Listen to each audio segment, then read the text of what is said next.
حضرت بکر صدیق نے وہ مقام کیسے حاصل کیا۔ حضرت رسول اللہ کریم علیہ السلام نے جب اوائل میں دعوت دی نا، تو میں نے آپ کو واقعہ سنایا کہ صدیق اکبر ایمان کیسے لائے۔ ایمان لے آئے سب سے پہلے، تو جب حضور دعوت دینے لگے تو بتائے ابتدا میں دین کو جو چھوڑنا تھا، جھوٹا بھی دین ہو، جھوٹا بھی مذہب ہو، تو لوگ اتنی آسانی سے نہیں چھوڑتے۔ بتوں کے پجاری تھے اور پھر ان کے سارے نظام اسی پہ چلتے تھے، ان کی سرداریاں اسی پہ تھیں، ان کی وڈیریاں اسے پن پہ تھیں۔ اگر وہ سارا نظام ختم ہو جائے تو ان کی تو سرداریاں ختم ہوتی تھیں، تو اس لیے وہ حضور کے مخالف ہو گئے۔ چمکتے دمکتے حضور کے سچے چہرے کو دیکھ کر بھی وہ مسلمان نہ ہوئے۔ لوگ کہتے ہیں نا جی تسا ایڈے حق تے ہو تو تھوڑی لوگ ساری گل من گنی چاہیے، اور حضور کا چہرہ دیکھ کے، سرکار کے معجزات دیکھ کے بھی لوگ ایمان نہ لائے۔ ہم تو کسی شمار میں نہیں ہیں۔ یہ جب بندہ دل کالے ہو جاتے ہیں نا اور ظالمین کی لسٹ میں چلا جاتا ہے، تو پھر اس کو اگر تم چاند بھی دو ٹکڑے کر کے دکھا دو تو وہ نہیں مانتا ہے۔ اس لیے نہیں کہ ادھر کمال نہیں ہے، اس لیے کہ ادھر نقص اتنا پیدا ہو چکا ہے کہ وہ اس کو قبول کرنے کی صلاحیت ہی نہیں رکھتا۔ کر رہا ہوں سر رسول اللہ نے دعوت دی، تو دعوت دی نا تو بڑے ظالم تھے لوگ، میرے مصطفیٰ کریم علیہ الصلوۃ والسلام پہ پل پڑے، لوگ بھاگ پڑے، مارنے کے لیے تل پڑے۔ اتنے میں صدیق اکبر آ گئے۔ کون آ گئے بھائی؟ ادھر اگر مولوی صاحب نے پڑھ رہی ہوں تو کوئی نیڑی نہ لگ سی، میرے خیال ہے نا ایسی گل، یعنی اگر اس کو دین کی خاطر کوئی کچھ کہہ رہا ہو تو یہاں کوئی نزدیک ہی نہیں آئے گا کہ یار سانو ہی نہ پاون لگا نا، یا بھائی کھیل گرم ہے ابھی سائڈ پہ رہو، جب ٹھنڈا ہو جائے تو او حضرت صاحب وہ یہ کیا کر دیا انہوں نے، یار سانو تو پتہ کو نہیں، یہ ہے، سارے کام کریں گے۔ لیکن صدیق اکبر نے جب رسول اللہ کے ساتھ یہ ہوتے دیکھا نا، تو پتہ ہے وہ حضور علیہ الصلوۃ والسلام قریب ہو کے کہنے لگے ما فعلتم، اے مشرکین تم یہ کیا کر رہے ہو، یہ تم کیا کر رہے ہو؟ انہوں نے کہا کہ یہ کہتا ہے کہ تمہارے معبود جھوٹے ہیں۔ ان کا پھر ٹھیک کہتے ہیں نا، کیا کہا؟ ٹھیک کہتا ہے۔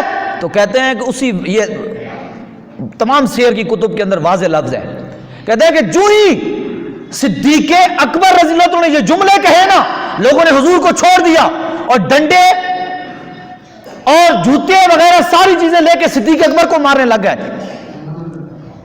اور اتنے میں حضور علیہ الصلوۃ والسلام کو اور حضرت رسول اللہ کے خاندان والے تشریف لے آئے، اور وہ حضور علیہ الصلوۃ والسلام کو اٹھا کے لے گئے، اور اتنے میں صدیق اکبر کے خاندان والے بھی آ گئے، آپ بے ہوش ہو گئے، یعنی اتنا انہوں نے مارا صدیق اکبر کو۔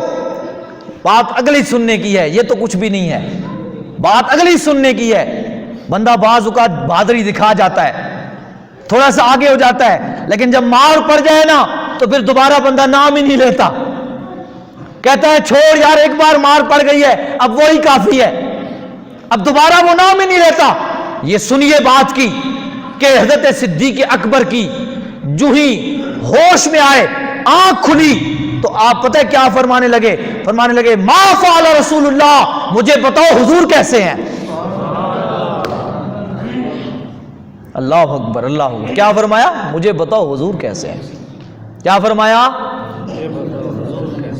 اتنی سزا، اتنی لوگوں نے مارا، لیکن جب آنکھ کھلی تو کیا فرماتے ہیں؟ حضور کیسے ہیں۔ بات ابھی ختم نہیں ہوئی تو لوگوں نے پتہ ہے کیا کہا؟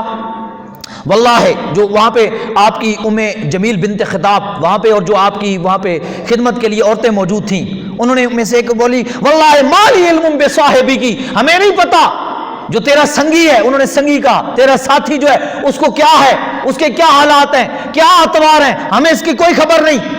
قسم بھی کھائی انہوں نے کہ اللہ کی قسم ہمیں کوئی پتہ نہیں۔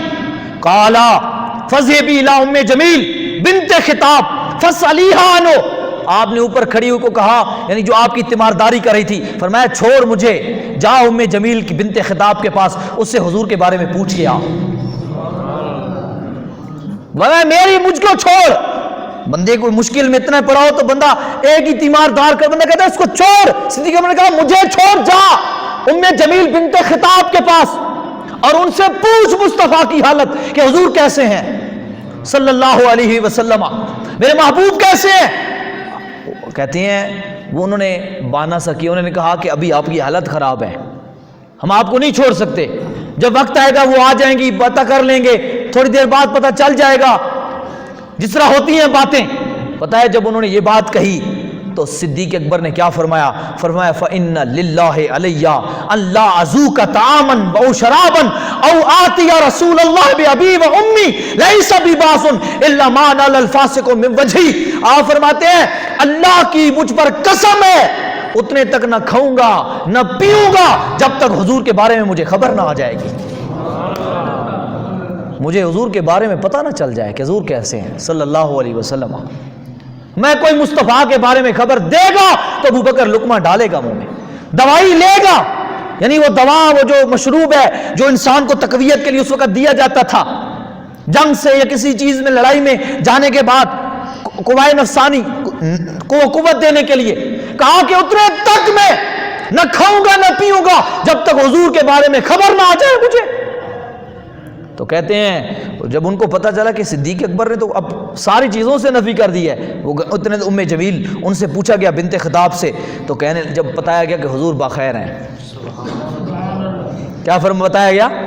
رسول اللہ بخیر ہیں، تو پتہ ہے صدیق اکبر کیا کہنے لگے بے ابی و امی لیس بی باز، کہنے لگے ہے میرے ماں باپ حضور پہ قربان جائیں، اب مجھے کچھ بھی نہیں ہے، لا باس بی، اب مجھے میری کوئی فکر نہیں ہے، میری کوئی بات نہیں ہے، حضور بخیر ہے، فرمایا میری کوئی بات نہیں ہے، کیا فرمایا؟ میری کوئی بات نہیں ہے، لا باس بی، مجھے پھر کچھ ہے ہی نہیں۔ فرمایا جب اور فرمایا الا ما نال الفاسق من وجہی، بس البتہ اتنا ہے کہ جو فاسقوں نے میرے چہرے پہ جب مجھے نقصان، یہی کچھ ہے اور کیا ہے؟ فرمایا حضور سلامت ہے تو یہ زخم میرا کچھ بھی نہیں کر سکتے، فرمایا یہ کچھ بھی نہیں ہے، یہ زخم حضور کے نام پہ آتے رہیں گے، لیکن مصطفیٰ بخیر ہے تو ہمارا سب کچھ خیر ہے۔ فرمایا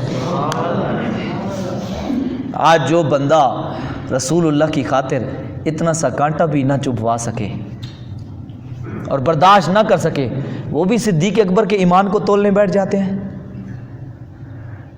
جو لاکھوں روپے لے کے نماز کا بھی نہیں پتہ، روزے کا بھی نہیں پتہ، تقریریں کیے جا رہے ہیں اور بکواس صدیق اکبر کے بارے میں کریں، تو یہ سوچنے کی بات ہے کہ جس کو دین کی دال کا نہیں پتہ وہ ابو بکر صدیق کے ایمان کو تول رہا ہے، جس ابو بکر صدیق نے اپنی عزت، اپنی جان حضور کے نام پہ قربان کر رکھی تھی۔